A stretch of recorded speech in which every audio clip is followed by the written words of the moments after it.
통신 정보를 제공받은 곳은 서울중앙지검 반부패 수사 일부입니다.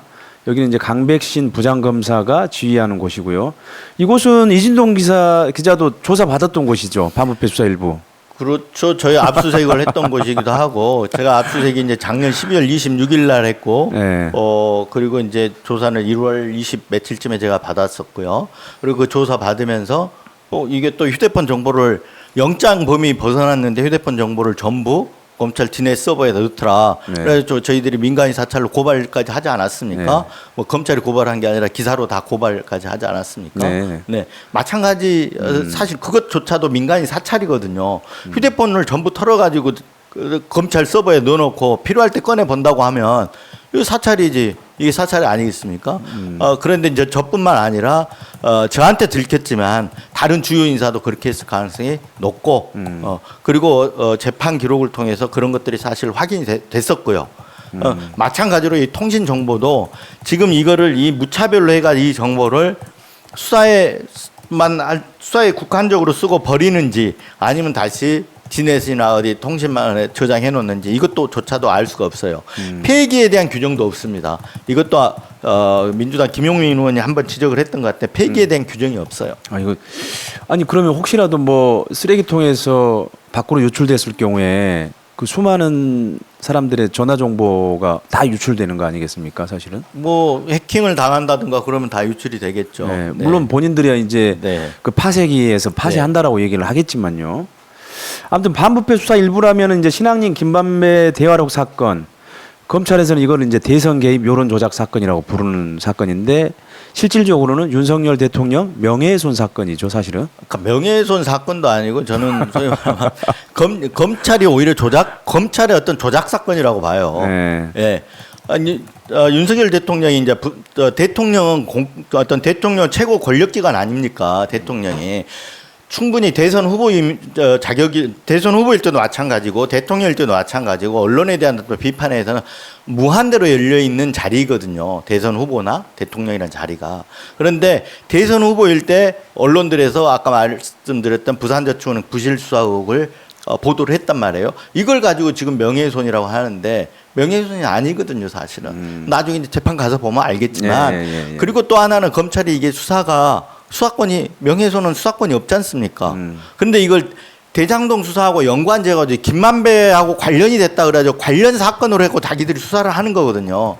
근데 저에게 온 이 통지문을 보면 이 사건은 직인지로 돼 있어요. 인지. 그러니까 수사권이 없기 때문에 인지하면 안 되거든요.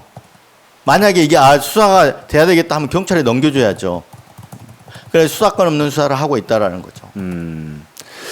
아무튼 이 신앙님 김만배 대화록 건 보도 때문에 사실 수많은 기자들의 그다음에 야당 정치인들의 통신 정보를 조회했다는 건데 사실 이 사건을 수사하는 과정에서 뭐 피의자 참고인들하고 이제 전화 통화한 사람들이 누구인지를 이제 검찰이 광범위하게 사실 파악하게 될 수밖에 없지 않겠어요? 그렇죠. 예. 네. 그게 어떻게 보면은 뭐 검찰이 이제 자기네들 수사하는 그 수사 내용에 뒷받침할 수 있는 것들을 이제 사실은 어쨌든 재구성하기 위해서 그렇죠. 네. 그러니까 아까 제가 말씀드렸잖아요. 이 수사 자체가 프레임을 미리 그려놨잖아요. 어떻게 수사를 하기도 전에 대선 개입 여론 조작이라고 규정부터 할 수가 있냐고요. 우리가 예를 과거의 국정농단 사건 보면 국정농단이라고 사건 성격 규정이 처음부터 되냐고요. 그렇지가 않고 모든 국정농단 행위들이 언론에 보도가 되잖아요. 이런 게 묶여서 야 이거 국정농단이네 이래서 사건 성격이 규정이 되는 그렇죠. 거거든요. 예. 그런데 이 사건은 어떻게 됐냐면 수사를 안 했어요. 아직 아무것도 실체가 없어요. 실체가 없는데 미리 대선 개입 여론 조작이다라고 미리 규정을 하고 했잖아요. 수사도 하기 전에. 그래 놓고 수사를 하다 보니까 뭐가 안 나오는 거예요.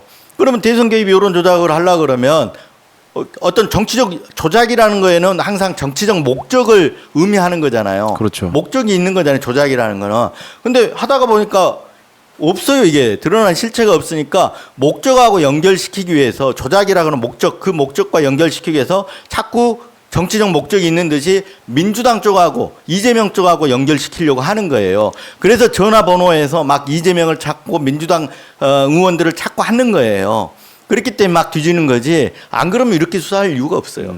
네. 그러니까 제가 봐서는 검찰의 사실은 어떻게 보면 최종적인 목적은 그 통신정보 조회에, 그러니까는 특정 기자 또는 특정 매체와 야당, 민주당 또는 이재명 대표와의 유착관계, 이거를 어떻게든 증명해 보이기 위해서 이 빅데이터를 사실은 수집하고 있는 그게 게 아닌가. 유령이거든요. 네. 아까 유착관계라고 얘기했는데 없는 유착관계를 유령을 네. 상정을 해놓고 지금 그 유착관계가 있다. 미리 했잖아요. 대선 개입 여론 조작이라고 미리 자기들이 이 소위 말하면 옛날 공안수사 알잖아 우리 네. 고앵커. 공안수사가 어떻게 합니까? 조직도 먼저 그리잖아요. 그래놓고 거기다 다 하나씩 끼워 맞추잖아요. 네. 이 수사가 똑같은 거예요. 대선 개입 여론 조작 제목 딱 먼저 말하면 도표에다가 제목 딱 적어놨어요. 그리고 처음에 이제 시작은 김만배 신앙님 딱 하나만 있는 거예요.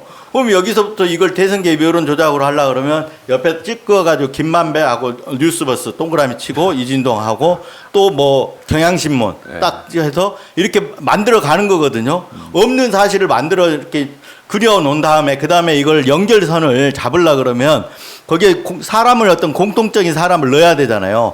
그러려 그러면 이 전화번호를 다 뒤져가지고 제하고 통화한 사람과 예를 들면 그 이재명 대표하고 우리 기자들 중에 통화한 사람이 있다. 그러면 이게 이제 연결 뭐 고리들이 나오는 거잖아요. 이걸 그려가는 거예요. 짜 맞춰 가는 거예요.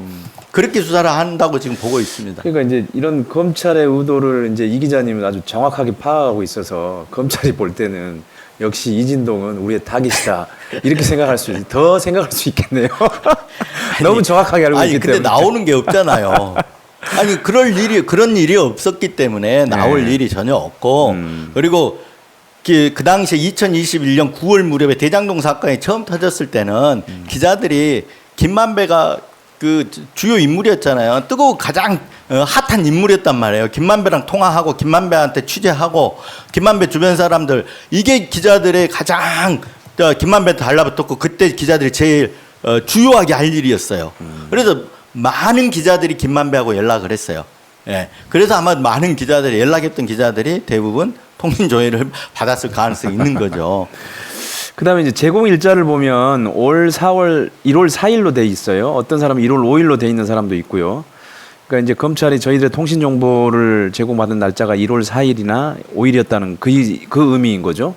그렇죠. 이제 제공을 요청한 날짜는 아마 그보다 하루 이틀 뭐 앞서서 있겠지만 그 이제 제공한 날짜가 1월 4일이고 1월 5일이라는. 네, 그러니까 통신 사업자가 검찰에다가 그렇죠. 통신 정보를 제공한 게 그 날짜라는 거고요. 네.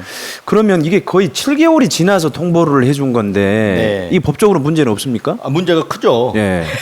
문제가 크니까 물어봤을 것 같은데 여기 이제 전기통신사업법에 보면 이렇게 돼 있습니다. 유해에 대해서 이제 그 증거인멸, 도주, 증인 위협 등 공정한 사법 절차 진행을 방해할 우려가 있는 경우에 한해서 2차례 한정하여 매 1회 3개월의 범위에서 2차례 한정하여서 유예할 수 있다.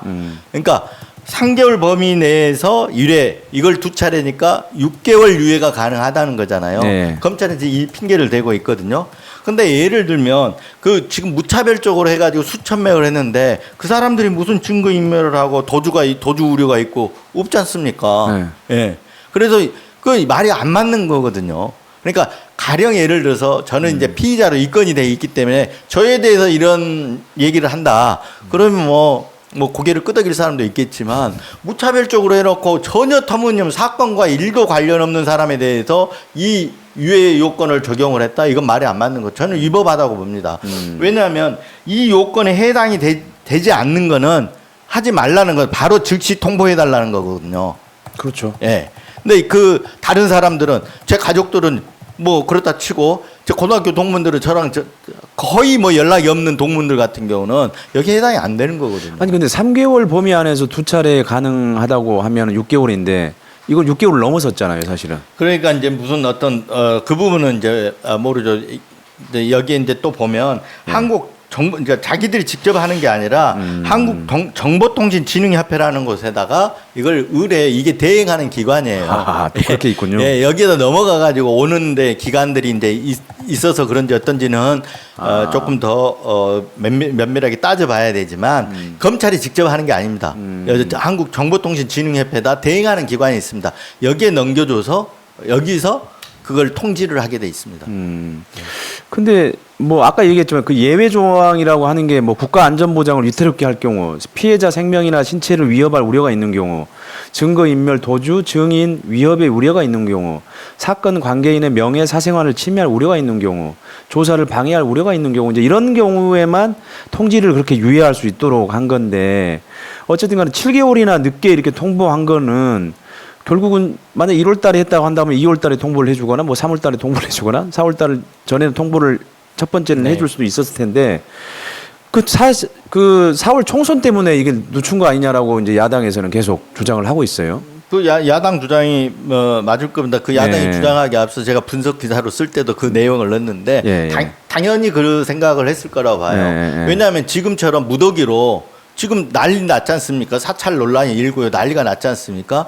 그 논란이 1월 달에 자기들을 제공받은 게 1월 4일, 5일이잖아요. 그러면 즉시 통보를 하게 되면 1월 달 총선 코앞에 두고 나서 1, 2월에 통보가 됐을 거 아닙니까? 그렇죠. 그러면 1, 2월에 이 사찰 논란이 불거졌다 그러면 그때야말로 야당이 또 이거 굉장히 총선에서 좋은 소재잖아요. 그렇죠. 예. 예. 아마 이런 걸 의식해 가지고 여당한테 부담이 될 거다라고 검찰이 의식해서 이걸 늦췄을 가능성이 매우 농후하다고 봐야죠. 그러면 이제 우리 이 기자님은 거의 검찰 쪽집게신데 검찰 쪽집게가 이제 그렇게 생각을 한다면 사실 지금 대선 개입 여론조사 사건을 검찰이 수사하고 있잖아요. 네. 근데 사실 본인 검찰이 사실상 선거에 개입하는 이 아이러니는 어떻게?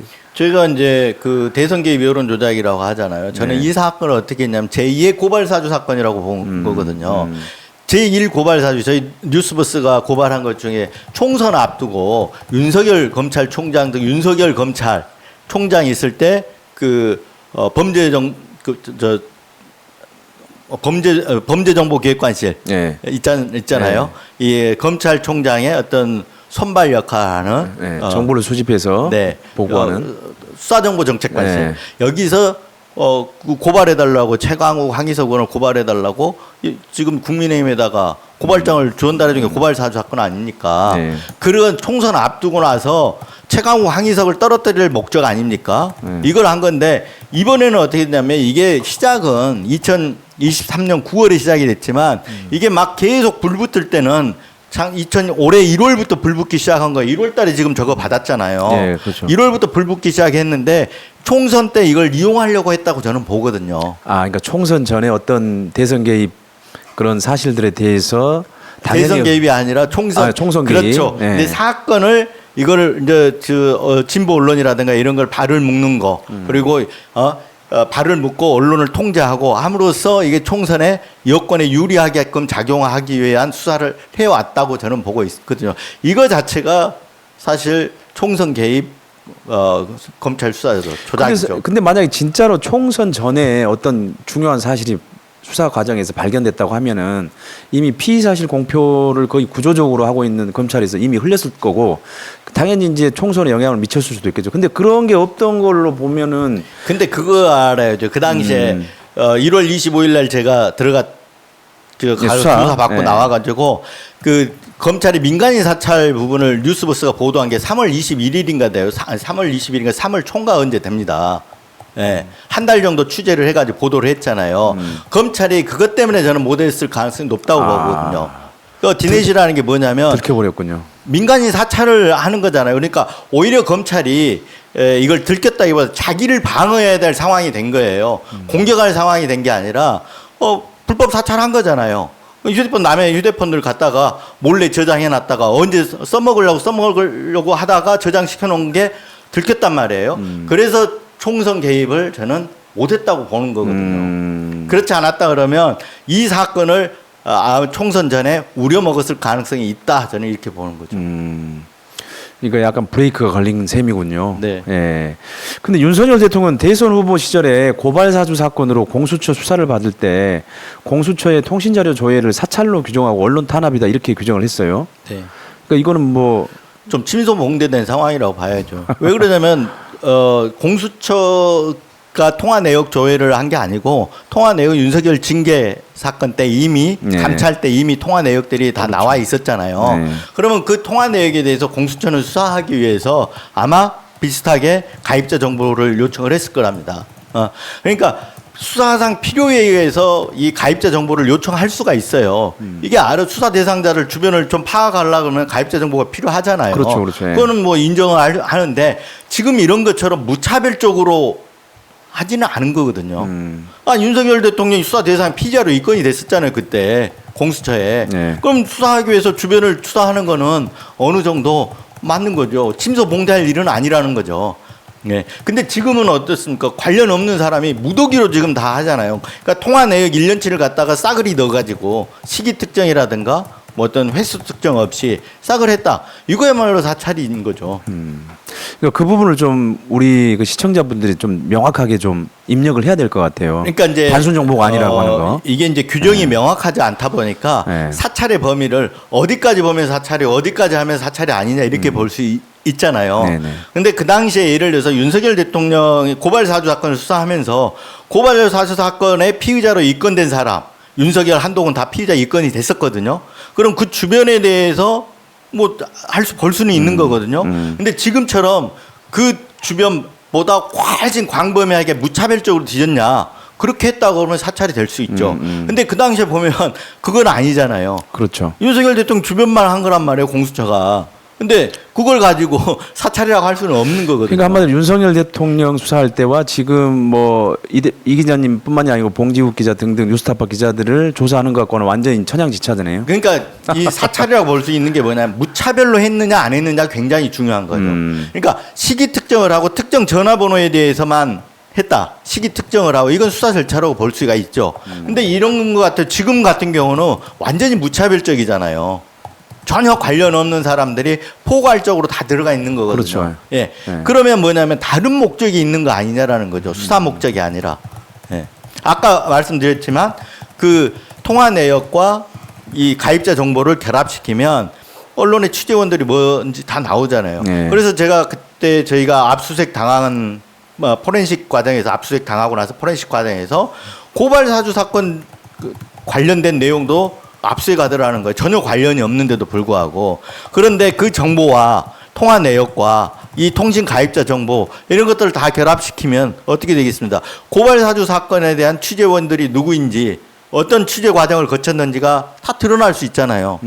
그러니까 검찰이 소위 말하면 다른 목적에 의해서 이 가입자 정보를 무차별로 조회했다 이렇게 볼 수가 있는 거죠. 그랬을 때는 충분히 사찰이라고 사찰로 이어질 소지가 있기 때문에 사찰로 볼 수 있는 거죠.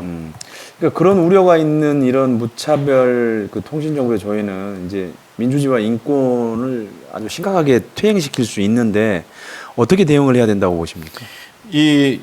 몇 차례 지금 국회에서도 논의가 됐었는데 지금 아까 얘기했지만 통신 사실 확인 자료 통화 내역에 대해서는 영장을 받지 않습니까?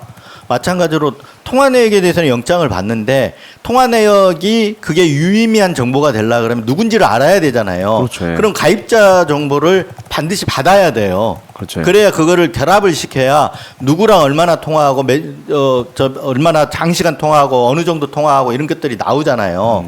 그런데 통화 내역에 대해서만 영장을 받는데 결합시켜야 되는 통신 가입자 정보에 대해서는 영장을 안 받는다, 규제를 안 한다? 이건 말이 안 되는 거죠. 그래서 이 부분에 대해서는 규제의 어떤 틀을 짜야 된다고 저는 생각합니다. 그럼 앞으로는 통신 정보, 통신 이용자 정보를 조회하는데도 좀 영장 발부를 해서 받아야 할 수 있도록 해야 될까요?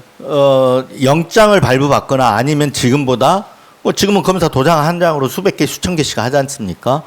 그것보다 그러니까 검찰 외부 기관에 법원밖에 없는 거 법원의 어떤 영장이라든가 받아서 하게끔 해야죠. 아까 말한 대로 통신 사실 확인 자료를 받을 때는 그 정도 수준의 어떤 규제가 좀 필요하지 않나. 왜냐하면 어차피 결합시켜야 유의미한 정보가 되거든요.